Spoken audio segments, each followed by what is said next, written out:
VocalEye Almost Live Zoom. Little Red Warrior and His Lawyer. Hosted by Amy Amantea. With special guests, Eileen Barrett, Michael Shamata, and Deanna Gestrin. So officially, a big welcome to everyone to this afternoon's VocalEye Almost Live event. I'm Amy Amantea. I use she, her pronouns. I'm the Community Outreach Coordinator for VocalEye. I'm the host of these Almost Live events, and I'm a member of the blind community.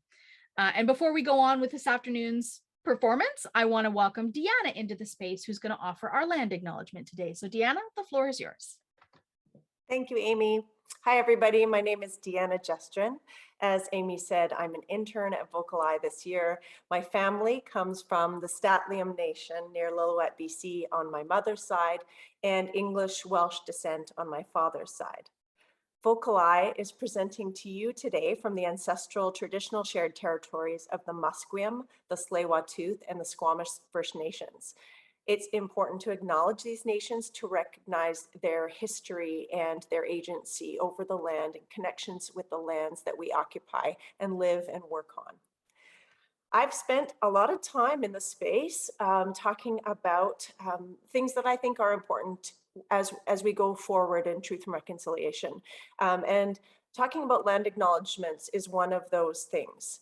I've encouraged those of you who give land acknowledgements to do so with respect and good intentions, knowing that there isn't just one way to give a land acknowledgement.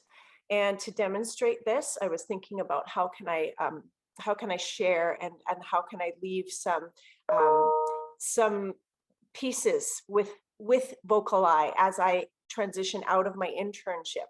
And one of those ways is to really kind of pass along this knowledge about land acknowledgements and different ways to do them. So I'm going to share the words of Michelle Nahani, who is a Squamish Nation decolonization advocate. And it is a quote from her workbook entitled Decolonize First that I'd like to share with you today. A territorial acknowledgement is a personal commitment to and appreciation for the land you are in relationship with. It is a way to respect the ancestors who cared for the land that is now caring for you. It can connect you to the medicine of the land. When you acknowledge the territory in a good way, you build your strength, you give yourself medicine. You also model respectful relations. When you introduce yourself, you say where you're from, and you can include whose territory you grew up on. A territorial acknowledgement uses the name of the nation who cares for the land, not the colonial name of the place. It is a decolonizing practice to be in good relations with and appreciating Indigenous people's stewardship is part of that. Territorial acknowledgements have become compulsory email footers, but can be so much more. If you're new to this work and you want to find out whose land you are on or grew up on, you can check out nativeland.ca. So I have used this website when I'm in a territory that I'm unfamiliar with, whose territory is this, to go onto this website is really easy, and you can identify really quickly who are the people who originated this land, who've been here for thousands and thousands of years. With that, with these little moments where I can share a little bit about what I know and help VocalEye with their goals of really deeply respecting and honoring First Nations people, and also a commitment to truth and reconciliation. I would like to say thank you for being here with us today, not tonight, as I would usually say. To each of you, I lift up my hands 90 degrees at the elbow with flat palms facing toward me at eye level. And I say to you, all my relations, to acknowledge that we are all related. Thank you so much for being here, and I hope you enjoy the show today. Thank you, Deanna. One of the things that I recently started doing, and I don't know if I'm correct in doing this, but is when I send out mail, my my address and my return address also includes my land acknowledgement. In my return address, because I want to build that relationship, a stronger relationship with the land that I'm a guest on. I think it's beautiful. And I think, as I've said, the intention with which you are making these actions is the most important thing. So if it feels right and it feels like you are honoring to do that, then I think it's amazing. Thank you. I appreciate that. Oh, I'm going to miss you when you transition out of your internship, but your words will always echo in my soul. Thank you for sharing them. Thank you. So welcome everybody. We are joining on a Sunday, February the 20th, 2022, and we are proud to offer you this afternoon's Almost Live event number 73, which is entitled Little Red Warrior and His Lawyer. And I'm going to welcome in Eileen Barrett, who has described this play for us from the Belfry Theater. So Eileen, welcome to the space. Thank you, Amy. Thank you. How are you?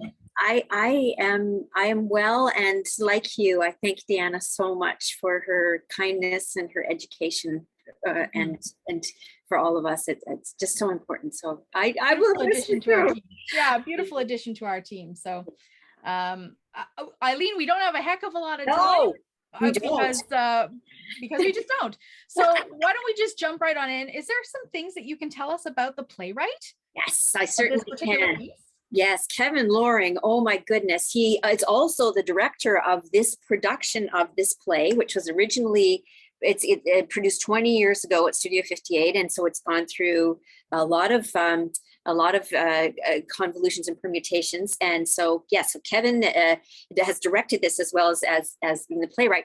Kevin heads up the National Arts Center Indigenous Company.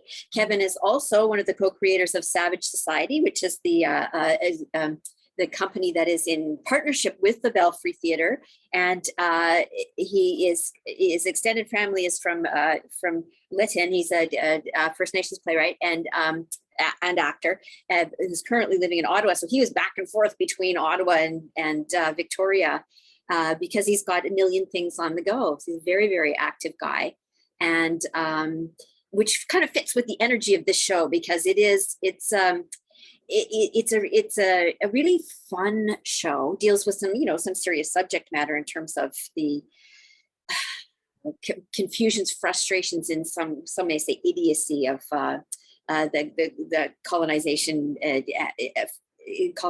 effects on land claims.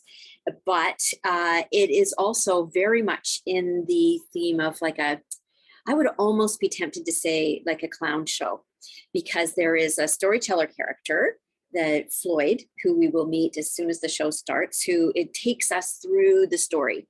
And he goes in and out of different characters as needed in the story to support the other characters who are within the story. And he also addresses the audience directly. So he's our guide through the whole thing, is this character named Floyd. Introduces us to Little Red Warrior and all the people in the story. So is that a common convention to have somebody break the fourth wall, as we call it in theater? Yeah, it sure can be, depending on what the needs of the story are. So if it fits the bill, yeah, and that's definitely called direct address, and that really works when you've got somebody who you want to be almost kind of on your side. Is helping the audience along. Just to sometimes they just comment on the action. Sometimes they tell us things to fill in the gaps, and so it's a kind of a nice expeditious way to invite the audience in and say, come on, we're going to have a good time here, and you should feel free to laugh and enjoy yourself. Is really what he's doing with us. He's quite a cheeky character. So does it kind of build a trickster character? Does it build a little bit of like almost an informal relationship with the audience? Yeah, it's a good way to put it, maybe. Yeah, because sometimes I think theater can be intimidating when you go in for some subject matter, for sure. When you go into a space and you're being talked to and talked at instead of talked to or talked with, or so I really like this idea of having direct address. Right. It helps me guide me through a process. And I think it works really. I'm sure Kevin, the playwright, could speak to this, but I think it in terms of the whole like storytelling ethos of, okay, that we're all going to gather together and I'm going to tell you the story. Mm-hmm. It very, very much is that kind of feeling to it. Mm-hmm. So he kind of, and that character kind of sets up the rules for us so that he can then break them or twist them or turn them around later on. Right. It allows for a lot of things to happen that might seem like they wouldn't follow like a quote unquote regular linear sort of a line to a play. It allows us to maybe go back and forth in time, knowing that we've got that character that's going to come in and help us out if it gets lost. Right, of course. It does it, but just to explain things. It also is a great way to speed things up in terms of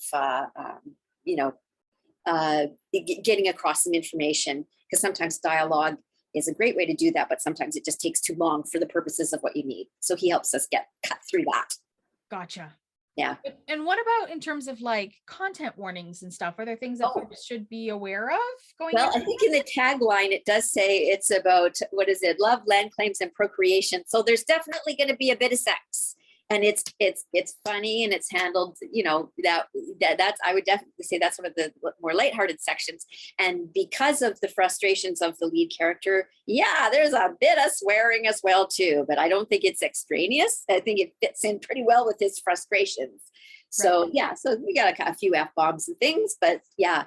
But it really is, I mean, it's, I would say the whole tone of it is quite, I'd be surprised if you don't laugh. Okay, well, there you go. I've been really looking forward to engaging with this work, and after the show, which runs approximately 85 minutes, we'll be joined by Michael Shamata, who is the artistic director for the Belfry Theatre, and maybe a couple other special guests will pop in, and we can have a Q&A and ask all of our questions. So I'm really excited about that. Thank you, Eileen, as always, for sharing with us what we need to know right off the bat before we jump in. But as my clock says, it's 2:00 Pacific time. I think we just sit back and enjoy Little Red Warrior and his lawyer. So Rick, you can play when you're ready. Due to copyright restrictions, this feature presentation has not been recorded. Please check below for more information, including links to the material if it is hosted elsewhere. Welcome back to the virtual lobby. Thanks, everybody. That was Little Red Warrior and his lawyer. We've got a couple of special guests in the space. So I'd like to welcome the artistic director of the Belfry Theatre, Michael Shamata, to the space. Welcome, Michael. Just wait for his story to pop up. Thank you. Nice to be here. Thanks. Nice to share space with you. And we're going to welcome our own Deanna Gestrin into the space as well. So Deanna is going to join us for our little Q&A, and those in the audience who I want to prompt you all to think about things that really resonated with you, things that you might have questions about as we go forward. I don't know, favorite moments. So, please feel free to share and use the raise your hand function, and I'll keep my eye open for that. So Michael, thank you for joining us. Deanna, thank you for joining us.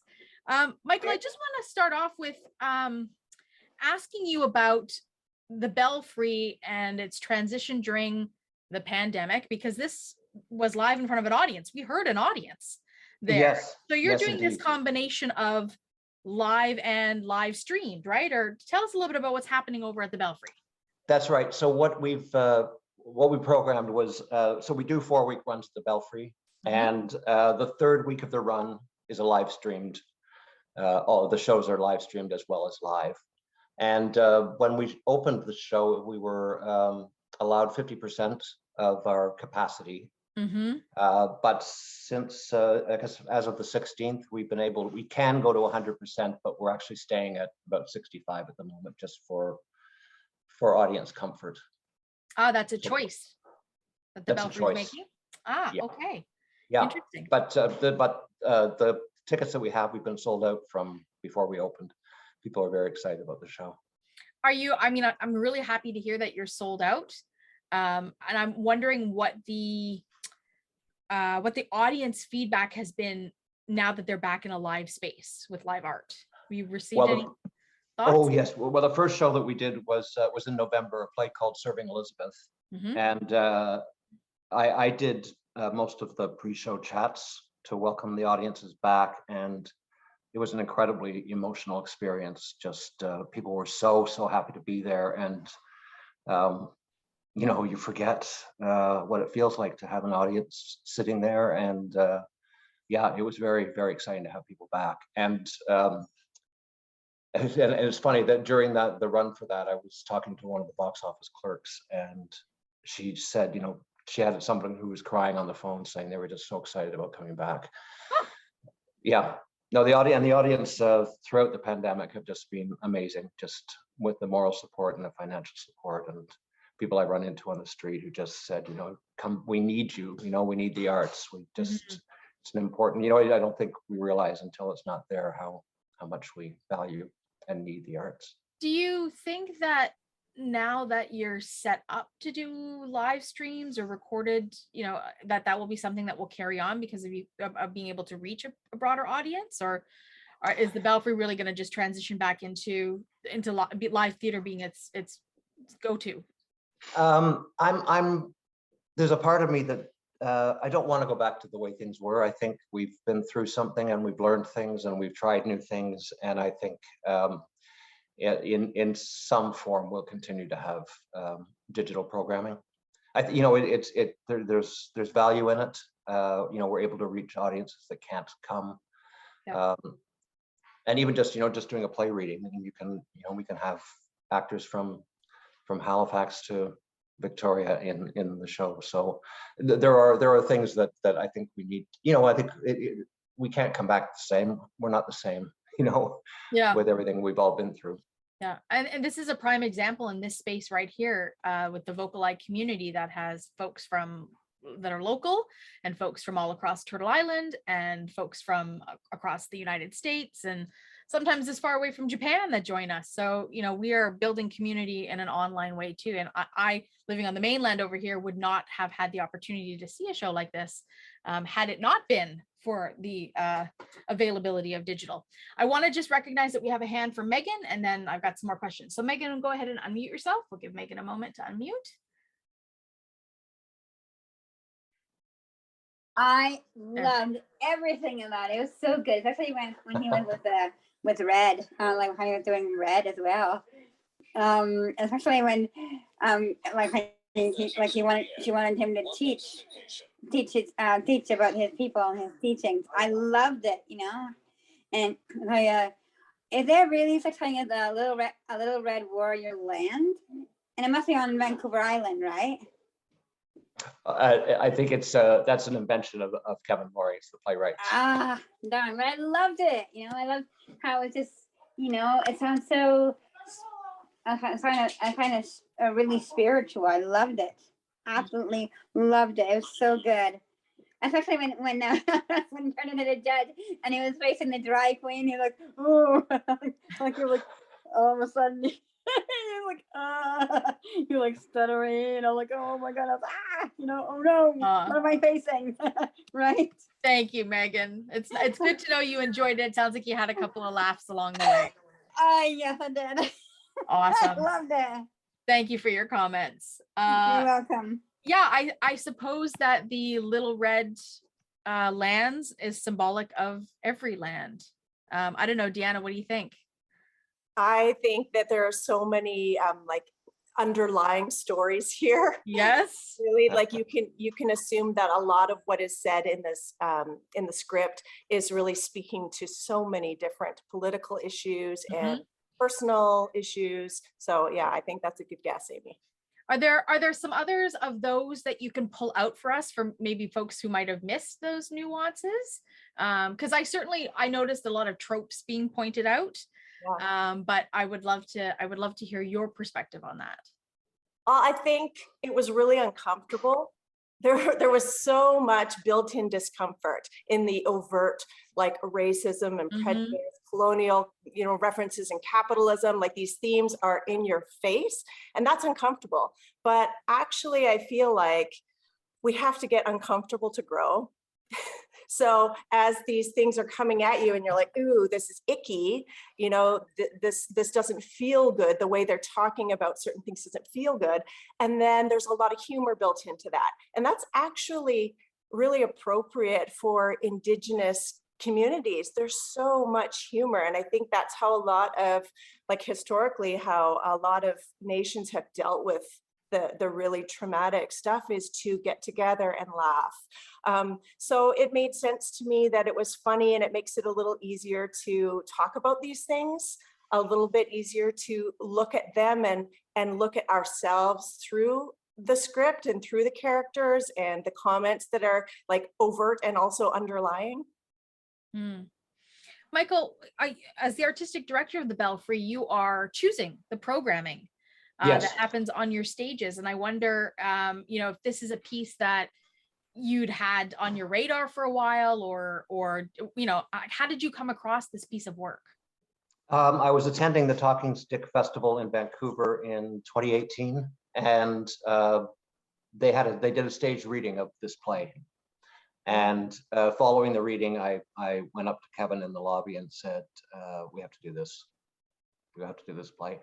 I just fell in love with it. I thought it was fantastic. I agree with Deanna, the use of humor. Kevin in the preface to the published script talks a lot about the use of trickster in Indigenous storytelling, and excuse me, and that's very much that spirit of the trickster kind of infuses the piece. I also find that, with all the humor, when the judge finally just says at the end, "This land is his," just seriously, it has that much more power, because we've been laughing so much, and it's suddenly serious and lands. But I have to say, Kevin wrote this play about 20 years ago, which is kind of a sad statement that right. It's so totally appropriate for the times that we're still in the same place. Yeah. Did it change a lot, Michael, from the time that you saw it at the Talking Sticks Festival to its very original little, stage? very little. Okay. I appreciate that. Deanna, can you talk a bit about the trickster? Just like Michael said, I think that there's a lot of stories that continue through history, and the trickster particularly, it's common. If you look in child storybooks, picture books, you're going to find the story of the trickster told over and over.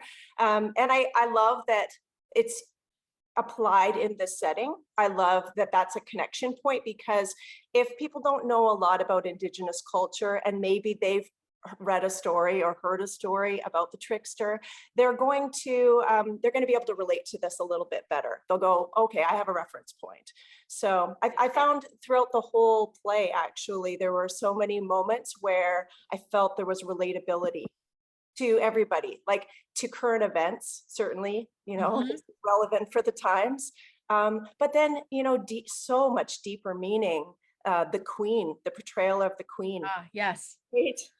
That's pretty political and uncomfortable. But then you can reverse that lens and look on the other side of it, and how uncomfortable colonialism is, and the effects of colonialism, and how upsetting it is. Like that could be seen as a very upsetting portrayal of the queen. Right, but you can flip the script a little bit there and look at the other side of that. Any particular favorite moments for you, Deanna, in this piece? I love the playfulness between the actors. Yeah. I thought they did a great job. I know Sam, and I thought he was really fun in that character. I actually just liked overall that we're broaching a tough topic. I think it's important. I think it's important to do that through art, to look at these things. Sometimes I think the conversation, it happens in the news and in the media that way. And it can be, pretty uncomfortable. Like that's uncomfortable, so I want to look away. Or I want to, rally with this argument or that argument. And when it's in an artistic context, I feel that it's a different way to view yourself. It's like participating from different perspectives around the theater, so to speak. Seeing it through different people's lenses. That's how I experience it anyway. That my favorite moment. I mean, I had lots of great moments for me in this, but my favorite moment is when Larry starts to eat the samosa. Yes. That was like a bit of an aha moment for me. Like, it was a really great analogy, and I think that there were probably lots of people in that audience that night and in our audience today who might have been like, oh, I never saw it that way before, right? And then the spitting out of the food, and I mean, a part of me was like, this is funny, and the other part of me is like, this is devastating. like the reality of this Mhm. is now being packaged in a way that I better understand. How about for you, Michael? Are there any particular moments that are stand out for you? I love the scene with Sam and Desdemona in bed, the scene after they've had sex. There's something about that scene and where it goes. And Deanna, I think you mentioned this earlier, or someone, or maybe it was Megan, again, Kevin just captured that, the kind of shallow interest that we all have in Indigenous culture, and tell me, I want to know more. I don't know. I just think it's a beautifully written scene. I think it's fantastic. Mhm. But I mean, there's 100 minutes or moments in the play that I think are really brilliant at bringing home everything that Deanna was mentioning. I think the use of humor just is a way in for us. It's and Sam, just Sam being so charming, we're in right off the top, and it's just a great way of getting a message across. Packaging sometimes is everything. Yeah. And we can say that for lots of different genres. There's a hand from Ruth, so let's go to Ruth. Can you hear me? We can. Okay, so, and just following up with that, one of the things I very much appreciated about this amazing play that just makes you want to laugh when you think about it, but is the subtle and yet not so subtle power of the feminine. I really, really appreciated that. And I think that has very clear Indigenous cultural perspective that kind of got lost along the way with colonialism, and yet it still lives alive and well. So appreciated that a lot. Thank you, Ruth, for sharing that. It's interesting because it's not something that had registered for me. So thank you. This is what I love about having all these different perspectives in the space, right? Because you get to I think, like you said, Deanna, there's all these different lenses and all these different ways of experiencing this kind of work, and we take away different things. I know for myself, I'm going to walk away and I'm going to continue to think about some of these things, some of these tropes, how I check my own privilege, my own assumptions, because I'm a human being and I fall into those, those pitfalls like everybody else does. And it's a constant reminder of checking in, having your own check-in with your own self when you see work like this that changes you on some level. And I hope it's changed some other folks on some level too. Let's talk about the drag queen, because I loved the drag queen, and that was quite unexpected for me. And I mean, at the beginning when Red starts talking about the queen and her being on the money, and like, this is who's going to preside over my case, I thought that'll be the end of it. And then it's like this full circle moment where we see the queen. And I wonder, Deanna, you first said that it's uncomfortable, and it kind of is, but it's also hilarious. Yeah. And I wonder if we can hash out what we think that overarching theme of the drag queen of England is, for folks who may want a little unpacking around that. So Deanna, what do you think about that? And then I'll go to Michael. I actually wrote it down as a question for myself, like, what is the significance of the queen as a stripper, and a drag queen? Like, has it dragged us back from progress? Like, what is the meaning there? What is the takeaway? And I was going to pose that question in the space. So picked up on the same one. We're on the same wavelength. Michael, what do you think about the drag queen? I don't know that I have a definitive answer, but I mean, we're not going to have someone come on and impersonate Queen Elizabeth. There's something so irreverent about talking about the queen. She's on the money, as you say. And then when she arrives, she's a queen, definitely a queen, but not the kind of queen that we were expecting. Yeah. And I also think it also allows her to be, to be saucy and as venal as every other character in the play is. Right, of course. She doesn't have to be stiff upper lip, proper Queen of England. Yeah, and it's one, you know, it's one more big flip in the play that we aren't expecting, which is great. Mhm. And perhaps it's the queen who kind of spearheads the change, the positive change, the seeing it differently. You know, Yes. she has the judge look at things differently, say it like you mean it. Okay, let's move forward in an intentional way. So maybe there's that there too. Yeah, it's an interesting mechanism in the play. And I don't know if you know this, Michael, but did Kevin write it? Write the queen as a drag queen, or was that an artistic choice? Yes. Okay, it was Yeah, written that yeah, way. Okay, yeah. that's very interesting Mhm. to know. I'm gonna have to think about that one myself a little bit, because a part of me wonders about the relationship to colonialism and you know, there are many folks who are I mean, the queen is like a, I don't even know how to say this, but she exists and doesn't exist. And I know there's a lot of folks that live here that are like, why the queen? Why, like, move on already, right? So I don't know. I it stumbles me a little bit, but it was so entertaining in that moment. And the nod to oh gosh, Prince somebody remind Prince me. Andrew. Thank you, Prince Andrew. Oh my God, did I burst out laughing so hard in that moment? And then I had this moment of shame, realizing what that actually meant. But my people in my household were like, what's going on in that room over there? I just burst out in laughter. And I thought that was a really lovely political touch that I quite enjoyed. Just say that. Reminder to friends that we've got Michael and Deanna in the space. So if you want to share comments or questions, please use the raise your hand function to do that. And we'll take your comments and questions. Michael, I'm wondering what is coming up next for the Belfry? The next production, we start rehearsals March 1st, is a play by Hannah Moscovich, a play that just won the Governor General's Award. It's called Sexual Misconduct of the Middle Classes. Yes, and we will be bringing that one to this space, I believe, on April the 16th, a Saturday matinee. Great. So we can stay tuned for that. I'm just thinking about Sam, who played Little Red for folks.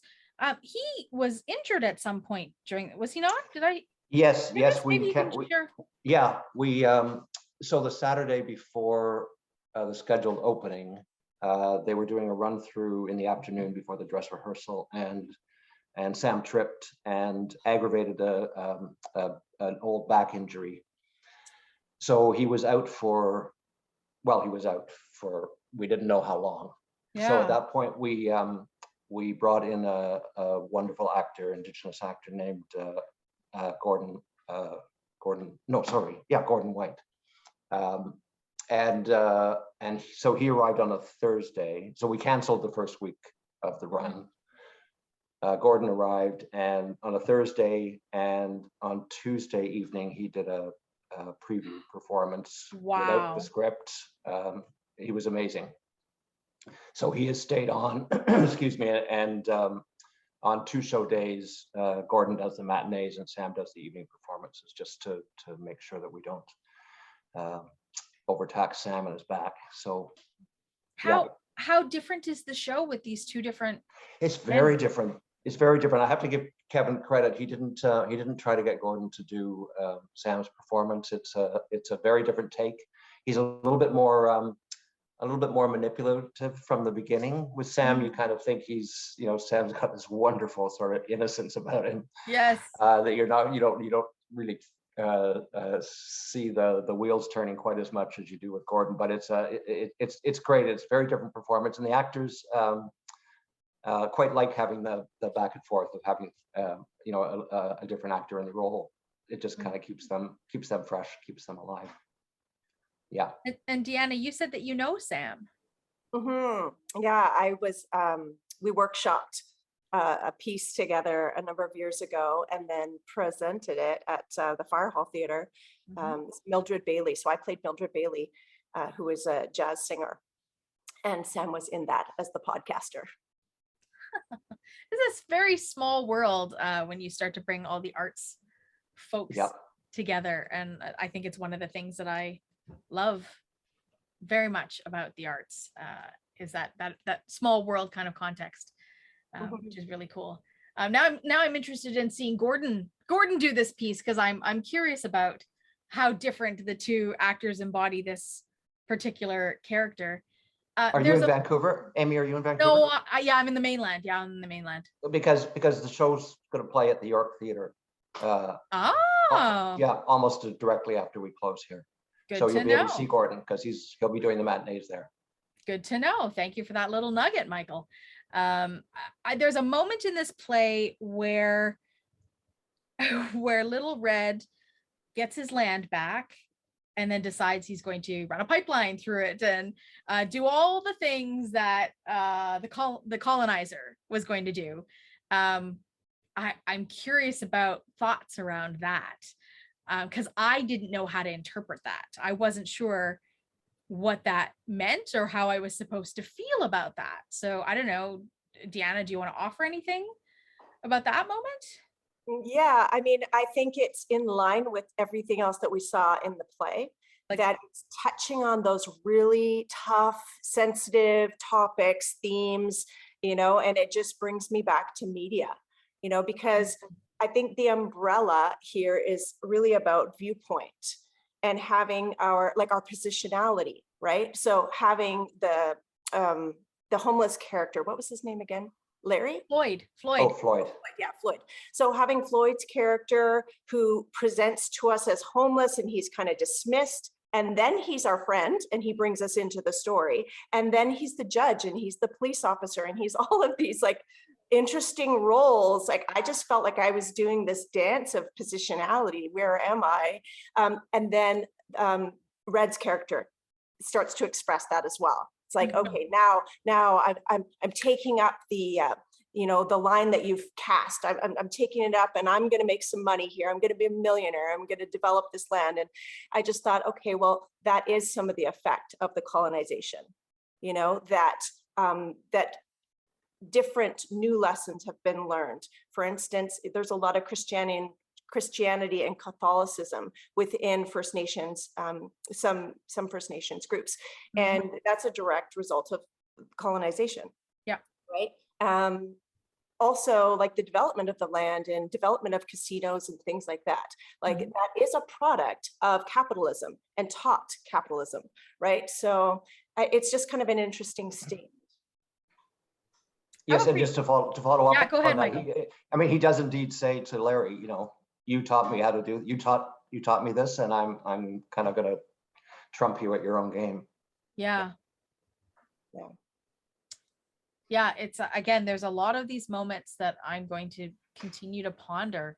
And I think that's what good theater does, is it leaves us asking questions of ourselves, of our environments, of social justice movements.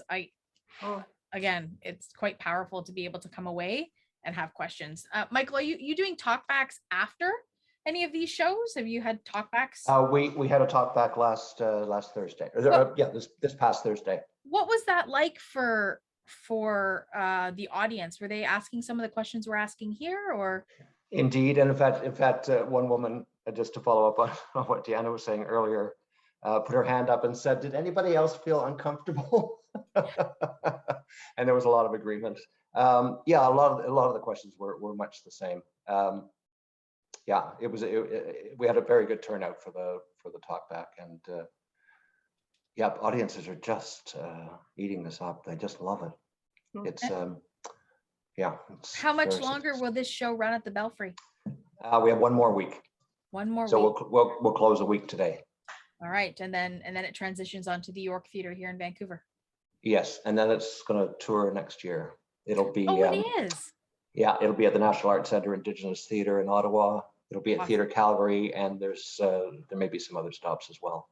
Awesome. About bloody time, right? What did you say? 20 years since this has been 20 written? years, yes. Gosh. Yeah.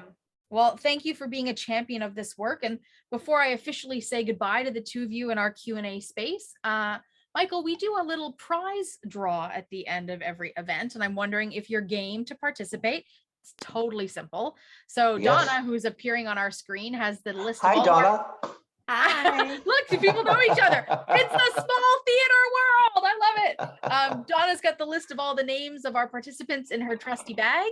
She's going to dig around in there, and you just need to provide a cue word for her to pull it. So whatever comes to mind, shout it out.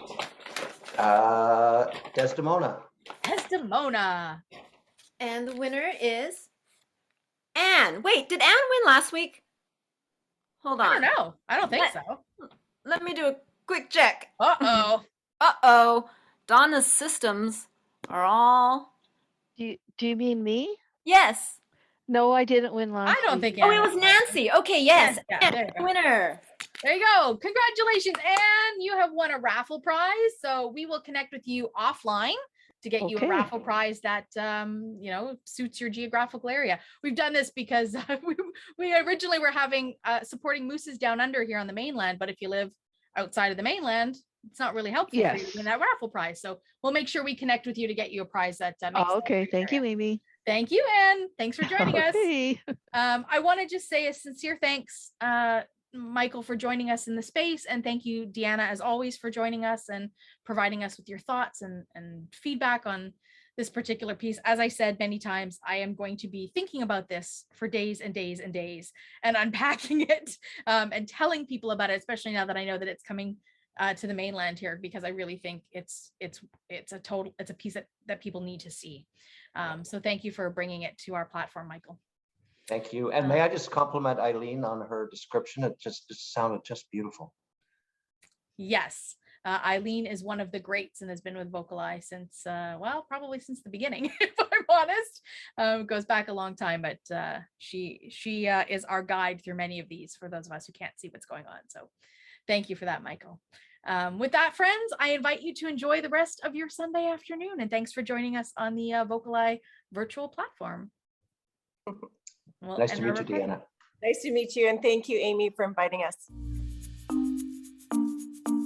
VocalEye, vocaleye.ca. Special thanks to our funders, the Canada Council for the Arts, the British Columbia Arts Council, the Province of British Columbia, and the City of Vancouver.